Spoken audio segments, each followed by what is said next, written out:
6x plus 6x sorry 6x plus 3 এর বর্গ করতে বলছে, সূত্রের সাহায্যে বর্গ বলছে। তাহলে আমরা কি করতে পারি, যা সেম আগের নিয়মে a স্কয়ার, a মানে 6x প্লাস 2 সূত্রে 2 ইনটু a কোনটা 6x ইনটু 6x, b কোনটা 3 ইনটু 3 প্লাস b স্কয়ার মানে 3 স্কয়ার।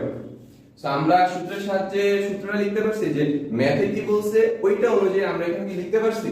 সো পরের লাইনে আমরা কি লিখতে পারি, 6 এখানে কি আকারে আছে, যে 6 স্কয়ার মানে কি, এটা এইভাবে লেখা যায় 6 ইনটু 6, তাহলে 6 6 36, আমরা এইভাবে লিখতে পারি। সো আমরা কি লিখতে পারি, 36 x এর উপর স্কয়ার মানে 36x স্কয়ার প্লাস 2 ইনটু 6 মানে 6 দুগুণে 12, 12 এর সাথে 3 গুণ, তাহলে 12, এই দেখো 12 ইনটু 3 মানে কি 12 এর সাথে 3 গুণ, তাহলে 12 করে নামটা পড়ে 12 অক্ষে 12, 12 দুগুণে 24, 3 12 কত 36, তাহলে আমরা এখানে লিখতে পারি 36x প্লাস 3 এর উপর স্কয়ার মানে কি 9, এটা হলো যে অ্যানসার। সো পরবর্তী ম্যাথ দেখি আমরা।